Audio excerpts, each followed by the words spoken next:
നമസ്കാരം, ഞാൻ ഡോക്ടർ കീർത്തി സുരേഷ്.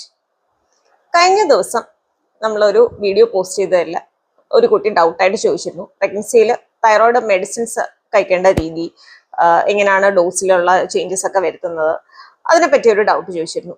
അപ്പോൾ ഇന്നത്തെ നമ്മുടെ ടോപ്പിക് എന്ന് വെച്ച് കഴിഞ്ഞാൽ തൈറോയിഡ് ഹോർമോൺസിന്റെ കുറവ് കൊണ്ട്, അതായത് ഹൈപ്പോ തൈറോയിഡിസത്തിന് പ്രഗ്നൻസിയിൽ നമ്മൾ മരുന്ന് കഴിക്കുമ്പോൾ എന്തൊക്കെ കാര്യങ്ങൾ ശ്രദ്ധിക്കണം എന്നുള്ളതിനെ പറ്റിയാണ്. അപ്പൊ ഈ തൈറോയിഡ് ഹോർമോൺസ് എടുക്കുന്നവരിൽ രണ്ട് കാറ്റഗറിയിലുള്ള ആൾക്കാരുണ്ടാവും. ഒന്ന് എന്ന് വെച്ച് കഴിഞ്ഞാൽ ഓൾറെഡി അവർ തൈറോയിഡ് മെഡിസിൻസ് എടുത്തുകൊണ്ടിരിക്കുകയായിരുന്നു, അവർക്ക് തൈറോയിഡിന്റെ ഇഷ്യൂ നേരത്തെ ഉണ്ട്. അപ്പം ഹൈപ്പോ തൈറോയിഡിസത്തിന് തൈറോക്സ് അല്ലെങ്കിൽ തൈറോണോ അങ്ങനെ പല പേരുകളിലും മെഡിസിൻ ഉണ്ട്, തൈറോക്സിൻ. അപ്പോൾ ആ മെഡിസിൻ എടുത്തുകൊണ്ടിരിക്കുമ്പോൾ അവർ പ്രഗ്നന്റ് ആവുന്നു. അതാണ് ഒരു കാറ്റഗറി. രണ്ടാമത്തെ കാറ്റഗറി എന്ന് പറയുന്നത് അവർക്ക് അറിയില്ലായിരുന്നു തൈറോയിഡിന്റെ ഇഷ്യൂ ഉണ്ടെന്ന്, പ്രഗ്നൻസിയിലാണ് ആദ്യമായിട്ട് കണ്ടുപിടിക്കുന്നത്. അപ്പോൾ പ്രഗ്നൻസിയിൽ കണ്ടുപിടിച്ചപ്പോഴത്തേക്കും മെഡിസിൻ സ്റ്റാർട്ട് ചെയ്തു. അപ്പോൾ ആദ്യത്തെ കാറ്റഗറി എന്ന് പറയുമ്പോൾ ഓൾറെഡി അവർ മെഡിസിൻസ് എടുക്കുന്നവരായിരുന്നുകൊണ്ട് പ്രഗ്നൻസിയിൽ യൂഷ്വലി കുഞ്ഞിനും കൂടി വേണ്ടിയിട്ട് നമുക്ക് റിക്വയർമെന്റ്, തൈറോയിഡ് ഹോർമോൺസിന്റെ റിക്വയർമെന്റ് ഉള്ളതുകൊണ്ട് കുറച്ചൊരു ഡോസ് കൂട്ടേണ്ട ആവശ്യം പൊതുവേ വരാറുണ്ട്. കാരണം എന്ന് വെച്ച് കഴിഞ്ഞാൽ കുഞ്ഞ് ആദ്യത്തെ ഒരു 3 മാസം എടുക്കും കുഞ്ഞിന്റെ തൈറോയിഡ് ഗ്രന്ഥിയൊക്കെ പ്രോപ്പറായിട്ട് ഡെവലപ്പ് ചെയ്ത് അതിൽ നിന്ന് ഹോർമോൺസ് ഉണ്ടാവാൻ. അപ്പൊ ആ സമയം വരെ അമ്മയുടെ ശരീരത്തിൽ നിന്നുള്ള ഹോർമോൺസ് തന്നെയാണ് കുഞ്ഞിലേക്കും ആക്ട് ചെയ്യുന്നത്. അപ്പോൾ അങ്ങനെ ഒരു കേസ് വരുമ്പോൾ ഓൾറെഡി മെഡിസിൻ എടുത്തുകൊണ്ടിരുന്നവരാണെങ്കിൽ ഒരു 20-30% ഡോസിൽ ഒരു ഇൻക്രീസ് പൊതുവേ നമ്മൾ വരുത്താറുണ്ട്, അത്രയും റിക്വയർമെന്റ് ഉണ്ടാവാറുണ്ട്. രണ്ടാമത്തെ കാറ്റഗറി എന്ന് വെച്ച് കഴിഞ്ഞാൽ അവർ ആദ്യമായിട്ട് കണ്ടുപിടിക്കുന്നത് നമ്മൾ പ്രഗ്നൻസി പോസിറ്റീവായി, അപ്പോൾ കുറച്ച് റൂട്ടീൻ ആയിട്ടുള്ള ടെസ്റ്റുകൾ ചെയ്യും നമ്മൾ ചെക്കപ്പിനായിട്ട് പോകുമ്പോൾ. അപ്പൊ ആ രീതിയിൽ കണ്ടുപിടിക്കുന്ന ആൾക്കാരാണെങ്കിൽ പൊതുവേ അവര് ലോവസ്റ്റ് ഡോസ്, ചിലപ്പോൾ ഒരു 12.5, 12.5 അല്ലെങ്കിൽ ഒരു 25, അതൊക്കെയാണ് മിനിമം ഡോസ് എന്ന് പറയുന്നത്. അപ്പൊ ആ രീതിയിൽ തുടങ്ങി പതുക്കെ പതുക്കെ കൂട്ടിക്കൊണ്ട് വരുന്ന രീതിയിലായിരിക്കും. അപ്പോൾ ഈ തൈറോയ്ഡ് ഹോർമോൺസ് കുറവാണ് എന്ന് നമ്മൾ ഏത് ടെസ്റ്റിലാണ് കണ്ടുപിടിക്കുന്നതെന്ന് ചോദിച്ചു കഴിഞ്ഞാൽ TSH അഥവാ തൈറോയ്ഡ് സ്റ്റിമുലേറ്റിംഗ് ഹോർമോൺ എന്ന് പറയുന്ന ഒരു ടെസ്റ്റാണ് പൊതുവെ കോമൺലി എല്ലാ സ്ഥലത്തും യൂസ് ചെയ്യുന്നത്, ഇങ്ങനത്തെ തൈറോയിഡിന്റെ ഇഷ്യൂ ഉണ്ടോ ഇല്ലയോ എന്നുള്ളത് കണ്ടുപിടിക്കാനായിട്ട്. അപ്പൊ ഈ TSH എന്ന് പറയുന്നത് ആക്ച്വലി നമ്മുടെ ശരീരത്തിൽ തന്നെ ഉള്ള ഒരു ഹോർമോൺ ആണ്. നമ്മുടെ ശരീരത്തില് തൈറോയിഡ് ഗ്രന്ഥി പോലെ തന്നെ ഉള്ള മറ്റൊരു ഗ്രന്ഥി അഥവാ ഗ്ലാൻഡ് ആണ് പിറ്റ്യൂട്ടറി എന്ന് പറയുന്നത്. ഈ പിറ്റ്യൂട്ടറി ആണ് ഈ TSH എന്ന് പറയുന്ന ഹോർമോൺസ് ഉണ്ടാക്കുന്നത്. അപ്പൊ TSH എന്ന് പറയുമ്പോൾ തൈറോയിഡ് സ്റ്റിമുലേറ്റിംഗ് ഹോർമോൺ. അപ്പോൾ ഈ TSH വന്ന് തൈറോയിഡ് ഗ്രന്ഥിയെ സ്റ്റിമുലേറ്റ് ചെയ്യുമ്പോഴാണ് രണ്ട് തൈറോയിഡ് ഹോർമോൺസ് ഉണ്ടാവുന്നത്, T3 എന്നും T4 എന്നുമാണ് അതിന്റെ പേര്. അപ്പോ തൈറോയിഡിന്റെ പ്രശ്നം വരുമ്പോൾ എന്താന്ന് വെച്ചാൽ, ഹൈപ്പോതൈറോയിഡിസം വരുമ്പോൾ എന്താന്ന് വെച്ച് കഴിഞ്ഞാൽ ഈ T3യുടെയും T4ന്റെ അളവ് ശരീരത്തിൽ കാര്യമായിട്ട് കുറയും, നമ്മുടെ റിക്വയർമെന്റ് വേണ്ടതിനെക്കാട്ടിലും ഒത്തിരി കുറഞ്ഞു പോകും. അപ്പോൾ ശരീരം നോക്കുമ്പോൾ എന്താണ് T3യും T4ഉം അവൈലബിൾ അല്ല. അപ്പോ എന്റെ എന്തോ മിസ്റ്റേക്ക് ആണ്, ഞാൻ അധികം സ്റ്റിമുലേറ്റ് ചെയ്യാത്തതുകൊണ്ടാണ് എന്ന് വിചാരിച്ച് എന്ത് പറ്റും, പിറ്റ്യൂട്ടറി ഗ്ലാൻഡ് കൂടുതലായിട്ട് TSH ഉൽപ്പാദിപ്പിക്കും. ഈ TSHന്റെ ലെവല് നോക്കിയിട്ടാണ് നമ്മൾ ഈ ഹൈപ്പോതൈറോയിഡിസം കണ്ടുപിടിക്കുന്നത്. അപ്പോൾ സ്വാഭാവികമായിട്ടും ഈ T3 T4ന്റെ അളവ് കുറയുമ്പോൾ എന്താണ്, TSH ഓട്ടോമാറ്റിക്കലി ഹൈ ആവും. അതിൽ തന്നെ നമുക്ക് റേഞ്ചിലും കുറച്ചൊരു വ്യത്യാസമുണ്ട് പ്രഗ്നൻസിയിൽ. കാരണം നമുക്ക് ഒരു നോർമൽ റേഞ്ച് എന്ന് പറയുന്ന പല ലാബുകളിലും ഏകദേശം ഒരു 4 to 5 ഒക്കെയാണ് TSHന്റെ കട്ട് ഓഫ് വെച്ചേക്കുന്നത്. പക്ഷെ പ്രഗ്നൻസി പ്ലാൻ ചെയ്യുന്ന ആൾക്കാരാണെങ്കിൽ പ്രത്യേകിച്ച് ശ്രദ്ധിക്കുക, അവര് ഈ TSHന്റെ വാല്യൂ ഒരു 2.5 വാല്യൂ ആക്കിയതിനു ശേഷം, 2.5ഓ അല്ലെങ്കിൽ അതിൽ താഴെയോ ആക്കിയതിനു ശേഷം മാത്രം പ്രഗ്നൻസിക്ക് ട്രൈ ചെയ്യുക. അതുപോലെ തന്നെ ഇപ്പൊ പ്രഗ്നന്റ് ആയിട്ടുള്ളവരാണെങ്കിൽ ആദ്യത്തെ 3 മാസം വരെ TSH ലെവലിൽ ഒരു 2.5-നകത്ത് നിർത്തുന്നതാണ് ഏറ്റവും നല്ലത്. ആദ്യത്തെ 3 മാസം. ആ ഒരു പീരീഡ് കഴിഞ്ഞു കഴിഞ്ഞാൽ ഒരു 3 വരെ കുഴപ്പമില്ല. അതായത് നോർമൽ ആൾക്കാരുടെ റേഞ്ചിനെക്കാട്ടിയും കുറച്ചുകൂടെ കുറവാണ് നമ്മൾ പ്രഗ്നൻസി പ്ലാൻ ചെയ്യുമ്പോഴും പ്രഗ്നൻസിയിലുള്ള കട്ട് ഓഫ്. കാരണം നമുക്ക് ചിലപ്പം TSH നോക്കി റിസൾട്ട് കിട്ടുമ്പോൾ 4 ആണ്, നോർമൽ റേഞ്ച് ആണല്ലോ, നോർമൽ റേഞ്ചും യൂഷ്വലി റിസൾട്ടിൽ എഴുതിയിരിക്കും എന്നെ നോർമൽ റേഞ്ച് ആണല്ലോ, പിന്നെ എന്തിനാ ഡോക്ടർ തൈറോയിഡിന്റെ മെഡിസിൻ എടുക്കാൻ പറഞ്ഞതെന്ന് ചോദിച്ചു കഴിഞ്ഞാൽ ഇതാണ് കാര്യം. കാരണം ചെറിയൊരു വ്യത്യാസം നോർമൽ ആൾക്കാരുമായിട്ട് നമുക്കുണ്ട്, പ്രഗ്നൻസിയിൽ കുറച്ചുകൂടി താഴെയാണ് കട്ട് ഓഫ്. ഇനി നമ്മൾ ഇത്രയൊക്കെ സൂക്ഷ്മമായിട്ട് TSH നോക്കി എന്തിനാണ് നമ്മൾ അത് മെഡിസിൻസ് എടുക്കുന്നത്, പ്രഗ്നൻസിയിൽ എന്തെങ്കിലും ഇതിന്റെ ഒരു ഇഫക്റ്റ് ഉണ്ടോ? അപ്പൊ എല്ലാവർക്കും അറിയാവുന്ന പോലെ തന്നെ പ്രഗ്നന്റ് ആവാതിരിക്കുന്നതിന് ഒരു കാരണം ഈ തൈറോയിഡിന്റെ പ്രശ്നം ആവാം. അല്ല, ഇനി പ്രഗ്നൻസി ആയി കഴിഞ്ഞു കഴിഞ്ഞാൽ എന്തൊക്കെ കോംപ്ലിക്കേഷൻസ് വരും എന്ന് ചോദിച്ചു കഴിഞ്ഞാൽ കുഞ്ഞിനുള്ള കാര്യം ആദ്യമേ പറയാം. കാരണം അതാണ് ഏറ്റവും ഇമ്പോർട്ടൻ്റ് ആയിട്ടുള്ളത്. കാരണം കുഞ്ഞിന് ജനിച്ചു കഴിയുമ്പോൾ IQ കുറവായിട്ടാണ് കാണുന്നത് ഈ ഹൈപ്പോതൈറോയിഡിസം ഉള്ള അമ്മമാരിൽ. അതായത് TSH ലെവല് നോർമൽ റേഞ്ചിലല്ല, TSH ലെവൽ ഒത്തിരി കൂടിയിട്ടുള്ള അമ്മമാര് പ്രസവിക്കുന്ന കുഞ്ഞുങ്ങളിൽ ബുദ്ധി വളർച്ച കുറച്ച് കുറവാണ്, ഇന്റലിജൻസ് ക്വോഷ്യൻ IQ കുറച്ച് കുറവായിട്ടാണ് കാണുന്നത്. ഇനി പ്രഗ്നൻസിയിലായിട്ട് എന്തൊക്കെ കോംപ്ലിക്കേഷൻസ് ഉണ്ടാവുമെന്ന് ചോദിച്ചു കഴിഞ്ഞാല് ആദ്യത്തെ മാസങ്ങളിലൊക്കെ അബോർഷൻ ആവാൻ, മിസ്കാരേജ് എന്ന് നമ്മൾ പറയും, അതിന് ഒരു സാധ്യത കൂടുതലായിട്ട് കാണുന്നു. പിന്നെ കുറച്ചുകൂടെ അങ്ങോട്ട് പോയി കഴിയുമ്പോഴത്തേനും അമ്മയ്ക്ക് ബ്ലഡ് പ്രഷർ കൂടാൻ, നമ്മൾ ജസ്റ്റേഷണൽ ഹൈപ്പർ ടെൻഷൻ എന്ന് പറയും, പ്രഗ്നൻസിയിലുള്ള ഹൈപ്പർ ടെൻഷൻ, അത് കൂടുതലായിട്ട് വരാനൊരു സാധ്യത കാണുന്നുണ്ട്. അതുപോലെ തന്നെ പ്രഗ്നൻസിയിൽ മറുപിള്ള വിട്ടുപോരുന്ന അബ്രപ്ഷൻ, അതിന് ഒരു സാധ്യത കൂടുതലാണ് തൈറോയിഡ് പ്രശ്നമുള്ള അമ്മമാർക്ക്.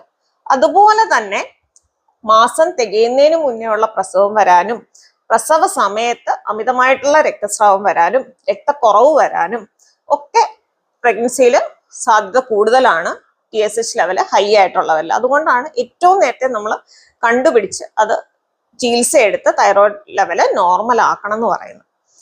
ഇനി കുഞ്ഞിനുള്ളത് ഞാൻ ഓൾറെഡി പറഞ്ഞു, ബുദ്ധി വളർച്ചയെ ബാധിക്കും. അതുപോലെ തന്നെ കുഞ്ഞിന്റെ ഗ്രോത്തിനെയും അഫക്ട് ചെയ്യുന്നതായിട്ട് പഠനങ്ങളുണ്ട്. അപ്പൊ ഇതൊക്കെയാണ് പൊതുവേ നമുക്ക് TSH ലെവല് നോർമൽ അല്ല എന്നുള്ള രീതിയിൽ കണ്ടുപിടിച്ചു കഴിഞ്ഞു കഴിഞ്ഞാൽ ഉള്ള കോംപ്ലിക്കേഷൻസ്. അപ്പൊ ഇതൊക്കെ തടയണം എന്നുള്ളത് കൊണ്ടാണ് നമ്മൾ എത്രയും നേരത്തെ മെഡിസിൻ സ്റ്റാർട്ട് ചെയ്ത് തൈറോയിഡ് ലെവല് നോർമൽ ആക്കണം എന്നുള്ളത്. കാരണം പ്രഗ്നൻസിയിൽ നമ്മൾ കഴിയുന്നതും മെഡിസിൻസ് ഒക്കെ വളരെ കുറവ്, ഈവൻ ആന്റിബയോട്ടിക് ആയിക്കോട്ടെ എല്ലാം വളരെ കുറവാണ് കൊടുക്കുന്നത്.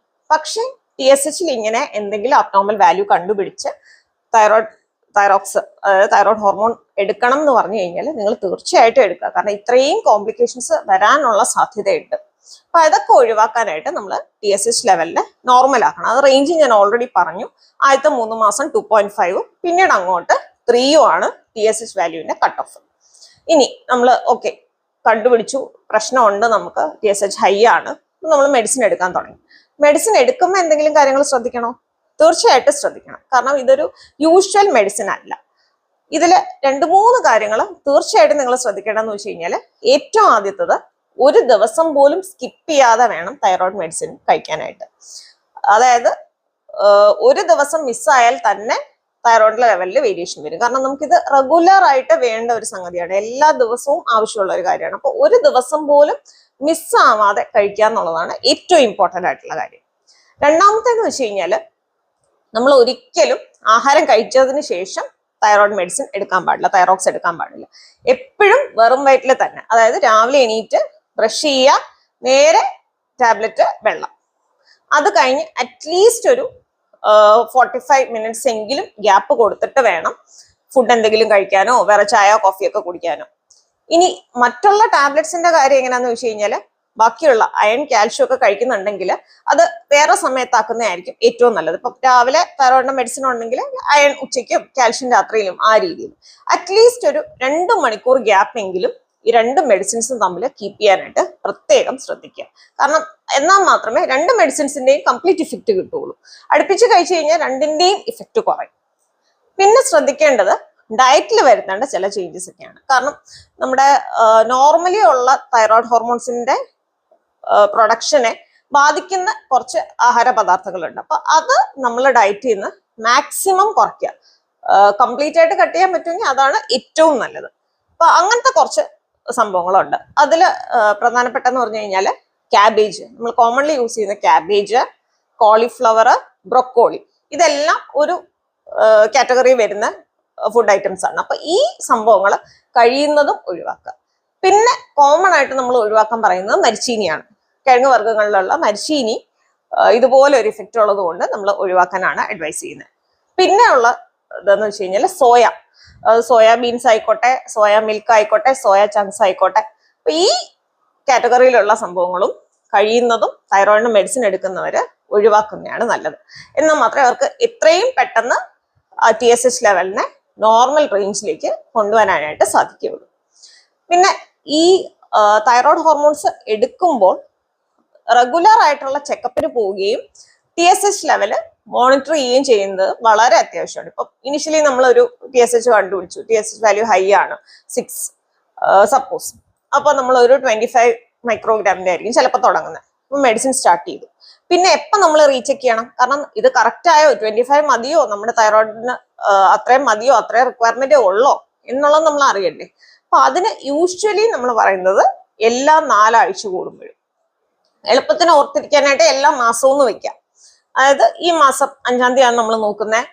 അപ്പൊ ഇന്ന് മുതൽ നമ്മൾ മെഡിസിൻ സ്റ്റാർട്ട് ചെയ്യുന്നത്. അപ്പൊ 5-ാം തീയതി സ്റ്റാർട്ട് ചെയ്യാൻ പറ്റില്ല, കാരണം വെറും വയറ്റില്ല കഴിക്കേണ്ടത്. അപ്പൊ നെക്സ്റ്റ് ഡേ മുതൽ സ്റ്റാർട്ട് ചെയ്ത് കഴിഞ്ഞ് കഴിഞ്ഞാൽ കറക്റ്റ് ഒരു മാസം കഴിയുമ്പോൾ അടുത്ത മാസം 5-6 ആകുമ്പോൾ ഒന്നുകൂടെ റിപ്പീറ്റ് നോക്കുക. അങ്ങനെ ഐഡിയലി പറഞ്ഞു കഴിഞ്ഞാൽ ആദ്യത്തെ മാസങ്ങളിലൊക്കെ ആണെങ്കിൽ എല്ലാ മാസവും ചെക്ക് ചെയ്യുന്നതായിരിക്കും നല്ലത്. പക്ഷെ ഒരു നോർമൽ വാല്യൂ ഇപ്പൊ വന്നു കഴിഞ്ഞാൽ ചിലപ്പോൾ 25 കഴിച്ചു, ഒരു മാസം കഴിഞ്ഞപ്പോഴത്തേക്കും തന്നെ ഒരു 2 ആ വാല്യൂലൊക്കെ ആയെങ്കിൽ പിന്നെ ഒരു 2 മാസം കൂടുമ്പോൾ ചെക്ക് ചെയ്തുകൊണ്ടിരുന്നാൽ മതി. സെയിം ഡോസ് കണ്ടിന്യൂ ചെയ്ത് കഴിക്കുകയും വേണം. അപ്പൊ ചിലരെന്താ ചെയ്യുന്നതെന്ന് വെച്ച് കഴിഞ്ഞാൽ മെഡിസിൻ എടുത്തു കഴിഞ്ഞ് തൈറോയിഡ് ലെവൽ നോർമൽ ആവുമെന്ന് വിചാരിക്കാം. ഇപ്പൊ 25യുടെ മെഡിസിൻ എടുത്തു, ഇപ്പൊ TSH 60 എന്നുള്ളത് പെട്ടെന്ന് ഒരു 2 വന്നു, നോർമൽ റേഞ്ചിലായി, പിന്നെ അങ്ങ് നിർത്തിക്കളയും. അപ്പോൾ ഉള്ള ഇഷ്യൂ എന്താന്ന് വെച്ചാൽ നമ്മൾ ഈ മെഡിസിൻ എടുത്തോണ്ടാണ് അത് നോർമൽ റേഞ്ചിലായത്. അപ്പൊ നിർത്തിക്കഴിഞ്ഞാൽ എന്ത് പറ്റും? പിന്നെയും കൂടും. അപ്പൊ നോർമൽ റേഞ്ചിലായെന്ന് പറഞ്ഞ് ഒരിക്കലും നിർത്തിക്കളയരുത്, അത് കണ്ടിന്യൂ ചെയ്ത് കഴിക്കണം. റെഗുലർ ആയിട്ട് നമ്മൾ ചെക്ക് ചെയ്യാൻ വേണം. പിന്നെ ഞാൻ നേരത്തെ പറഞ്ഞ പോലെ ഓൾറെഡി തൈറോയിഡിന് മെഡിസിൻ എടുക്കുന്നവർ പ്രഗ്നന്റ് ആയി കഴിയുമ്പോൾ കുറച്ച് നമ്മൾ ഡോസ് കൂട്ടേണ്ടി വരും. പക്ഷെ അങ്ങനെയുള്ളവർക്കാണെങ്കിൽ നമ്മൾ ഡെലിവറി കഴിഞ്ഞിട്ട് ഒരു 45 ദിവസം, അതാണ് നമ്മൾ ഡേയ്സ് പറയുന്നത്, 45 ദിവസം കഴിഞ്ഞ് റെഗുലർ ചെക്കപ്പ് ഉണ്ടാവുമല്ലോ, പോസ്റ്റ്നേറ്റൽ ചെക്കപ്പ്. അപ്പൊ ആ സമയത്ത് ഒന്നുകൂടി TSH വാല്യൂ നോക്കിയിട്ട് വേണമെങ്കിൽ അവർക്ക് ആ ഓൾറെഡി കൂട്ടിയ ഡോസ് ചിലപ്പോൾ കുറയ്ക്കാനായിട്ട് സാധിക്കും. അപ്പൊ ആ സമയത്ത് ഒന്ന് ചെക്ക് ചെയ്യാം.